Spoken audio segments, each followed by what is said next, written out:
สบายดีเด้อท่านได้ที่เขาชมฝากกดไลค์กดแชร์กดติดตามให้เด้อเพื่อเป็นกำลังใจเนาะวันนี้จะพาพี่น้องมาเบิ่งเนาะธรรมศาสตร์หรือว่าน้ำตกเนาะงามๆนี่นะพาพี่น้องมาหับชมเด้อนี่ท่านได้ที่เขารับชมแล้วฝากกดไลค์กดแชร์กดติดตามให้เด้อเนาะกดติดตามให้นะเนาะธรรมศาสตร์คักขนาดนี้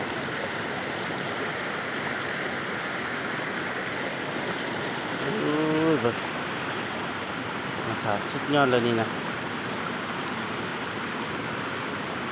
แกนั้นโอ้น้ำลึกขนาดเด้หั่นน้ำตกมันนะว่าช่วงนี้เป็นช่วงฤดูฝนเนาะเพราะว่าแหล่งท่องเที่ยวบ่นี้เพิ่นปิดเนาะว่าน้ำใหญ่เด้บ่ให้อันนักท่องเที่ยวมาลิ้นเนาะว่าทางเมืองหรือว่าทางบ้านเพิ่นอาจจะเปิดให้มาท่องเที่ยวบ่ประมาณเดือน3ขึ้นไปเนาะยามแล้งซะเนาะน้ำอะไรอยู่เทิงก็ยังมีบึงมีนั่นบอนลิ้นบอนยังหลายเด้เด้อเนาะโอ้คักขนาดเด้อคักหลายเออคักหลายเลิกขนาดเลยเพียงหัวมันนะลิบหัวเลยอันนี้เนาะคักเลยนี่นะอุ้ยน้ำตกโอ้แต่ว่า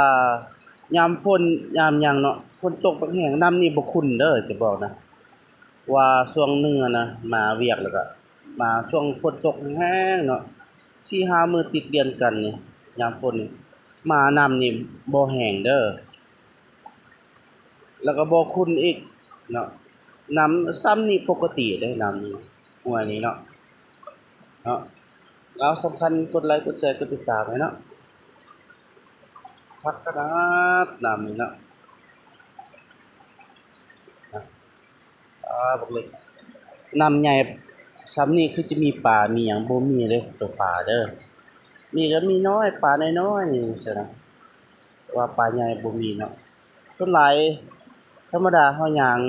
เห็นตัวปลาโลดอันนี้บ่เห็นเลยตัวปลานี่จักแม่นแนวใดแหล่งท่องเที่ยวใหม่เด้อคักครับ